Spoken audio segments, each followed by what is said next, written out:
What's up, traders? Welcome back to the channel. In today's video, I go over what a cash account is for trading and why you may or may not want one. And if you are new around here, make sure to hit that subscribe button so you don't miss out on any of my latest content. I'm so close to 50 subscribers, so if you want to help me out, hit that subscribe button. It makes a huge difference. All right, on to the video. What is a cash account for trading is a subject we're going to be going over today. So, what is a cash account? Well, a cash account is a type of account with a broker, which they allow you to trade as much as you want, but only with the amount of buying power you have left. So an example of this is I have $5,000 in my account, in my cash account, and I use $4,000 in a trade. Your buying power would only be $1,000 because you used $4,000 out of the total $5,000. And you'd only have that $1,000 left for today and tomorrow. 2 days after you make the trade, you will get all your buying power back, plus or minus what you made or lost, so your P&L. So, an in-depth example. I have a $5,000 cash account, and I use $1,000 in a day trade, and I make $300 in profit. My buying power would now be $4,000 because I used that $1,000 in the trade. Your account balance will go up by $300 though because you did make $300 in the trade. You'll have to wait 2 days after you make the trade to get your buying power back plus the profits or loss you had. So on the second day, in this example, I would get $1,300 back into my account to use to trade in buying power.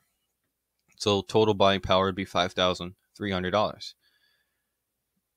So this works in both ways, obviously. If I use $1,000 in a trade and I lose $300, on the second day I'd only get back $700. So the account balance would now be at $4,700, and that would be my buying power. And it takes 2 days to settle. So that's the whole thing I'm going to go over in this video. So what does settle mean? Well, in trading and investing terms, it basically means that the broker will have to take the money you made and actually add it to your buying power so you can actually use it to trade. It takes 2 days to settle, and I'm going to go over this in the next upcoming slides to make it more clear. So this is the best way. This table took a little time to make because it's pretty in-depth, but I'm going to try to make it very simple. Obviously, I use like even numbers, so it's really easy. In a real world example, this would all be different numbers and have sense and stuff, but just make it easy for you. So Monday, I have $10,000 of buying power. So that's how much I can actually trade with. And I use $5,000 on Monday in trades, and I make a $200 profit that day. So my resulting buying power, or the buying power I have at the end of the day, will be $5,000, since I used $5,000 out of the 10. And my ending account balance would be $10,200. So Tuesday, I have a buying power of 5,000 since that was the ending buying power on Monday. Because remember, I don't get that buying power back until the second day. And I use $1,000 out of the $5,000, and I make $100. So my ending buying power for that day would be $4,000, and my ending account balance is $10,300.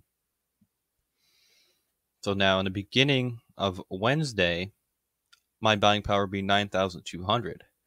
And that is because the 5,000 I used on Monday is now added back. And I made $200, so I get back $5,200. And then my ending buying power is $4,000. So you add these two together. Add these three together. So $9,200 is what I'll have on Wednesday to use. And I use $1,500 of it to make a trade, and I make $150. So then my ending buying power for Wednesday will be $7,700. And my ending account balance is $10,450. Now on Thursday, I didn't trade at all. Well, in this example. So my buying power is 8,800 because it was 7,700, and I got that $1,000 back on Tuesday because it takes 2 days, remember? So you take 1,000, you add the profit, you add it onto your Wednesday ending buying power, So 7,700 will become 8,700 plus 100, so $8,800 I'll have to use. And in this example, I don't use anything to trade, so I don't make any money, and that's my ending buying power and the same account balance. And Friday, I'll have all the money back to use because I used 1,500 the other day, so it get added back to my P&L of 8,800, and that's a total of 10,450, which is my account balance. So I have the entire balance to use in that trading day. And I just use 5 grand, I make 400, so my ending buying power for today would be 5,450, which would roll over to Monday, next Monday, and that's how much I would have to use. Hopefully that made sense. Going on to the next slide though. So I'm sure you guys know about the PDT rule by now, or if you don't, I have a video on it. There should be a little thing popping up here. You can go click if you want to learn about it. But so, does the PD2 rule apply to cash accounts? So no, it only applies to margin accounts because cash accounts don't have to.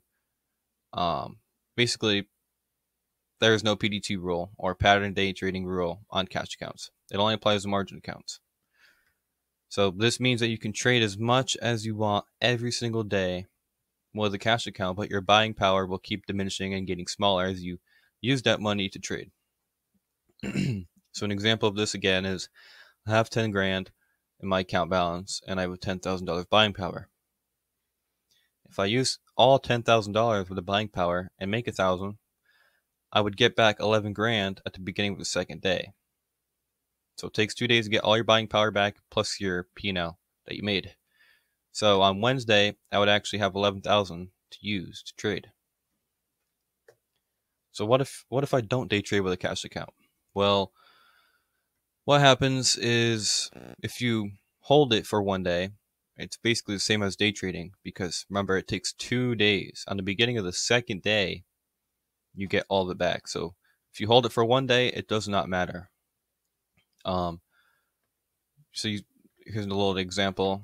Monday, you spend 5 grand out of your $10,000 account balance, buying power balance, and then you sell them on Tuesday the next day. Your buying power will be 5 grand.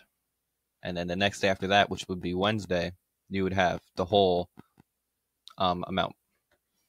So why? This is because you did not hold it for at least the 2 days. So on the beginning of the second day, you can actually sell the shares and have all your total buying power plus or minus your P&L to use that day. This works in conjunction with any trade over 2 days. So if you hold it for over 2 days, a swing trade or long term, it's all basically the same after 2 days. So option trades in a cash account, they are the best for cash accounts. So is option trading good in a cash account? Yes, extremely good, especially with TD Ameritrade. I'm not sure what broker you use, but TD Ameritrade, very good for this. Because if you day trade the options, all the money you get in the trade, along with the money you made, will be back in your buying power for the next day, so you can trade again with all of it. It's basically like a margin account, but only for options. I have a video on margin accounts. If you want to go check that out, I'll put another card up here. You go and click that. So that's options. And then here's some reasons to get a cash account. So you can day trade as much as you want until your buying power runs out. It's a great account if you want to swing trade. Again, it's a great account if you want to go longer term. Extremely good for option traders because that means you could day trade without worrying about anything. If you have less than $25,000 though, it would be a good decision because you can't even get a margin account and go around the PD2 rule anyways. Again, if you want to go learn about margin accounts, I have a video on it. I guess I'll put the link in the description as well. So now, reasons to not get a cash account. So you have to wait for your buying power to replenish if you day trade, or just don't hold it for at least 2 days. So that's one bad thing. And if you have more than $25,000, it might be in your best interest to get a margin account because then you can go right over the PDT rule and you don't have to worry about the PDT rule. Again, I go over this in my margin account video, so please go check that out. So, do I recommend a cash account? Here's the reasons I do.